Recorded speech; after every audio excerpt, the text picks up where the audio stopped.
சிறகடிக்க ஆசை சீரியல் நாளைக்கான புறமல முத்துக்கு உண்மை தெரிய வருது. ரோஹிணிக்கு இவ்வளவு பெரிய ஆர்டர் வாங்கி கொடுத்தது மீனா தான் உண்மை தெரிஞ்சதுமே பயங்கரமா ஷாக் ஆறாங்க. முத்து மீனா கிட்ட கோவப்படுறாங்க. இந்த உண்மை எதுக்கு மீனா நீ எல்லாருக்கிட்டே சொல்ல, இவ பாரு ரோஹிணி உன்னை பத்தின உண்மை எதுவுமே சொல்லாம அந்த ஆர்டர் என்னவோ அதாலதான் கிடைச்ச மாதிரி எல்லாருக்கிட்டே சொல்லிக்குது அப்படின்னு சொல்றாங்க. ஆனா மீனாவோ பரவாயில்லங்க விடுங்க, எப்படியோ இதை இட்டு அத்தை அவங்க கிட்ட பேசிட்டாங்களே அது போதும், இதை பத்தி யாருக்கிட்டே சொல்லாதீங்கன்னு சொல்லிக்கிறாங்க.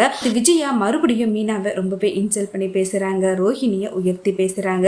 அந்த ரோஹிணி எனக்கு பிடிக்கலனா கூட இப்ப பார் அவளால பெரிய லாபம் கிடைச்சிருக்கு, 40 லட்சம் ரூபாய் கிட்ட லாபம் கிடைக்க போகுதுன்னு சொல்லிட்டு ரொம்பவே பெருமையா பேசுறாங்க. அவ ராசி இல்லாதவன் சொல்லிட்டு விஜயா ரொம்பவே கோவப்படுத்தி பேசுறாங்க. இதை கேட்டுட்டு தாங்க முடியாத முத்து பயங்கரமா கோவப்பட்டு கத்துறாங்க.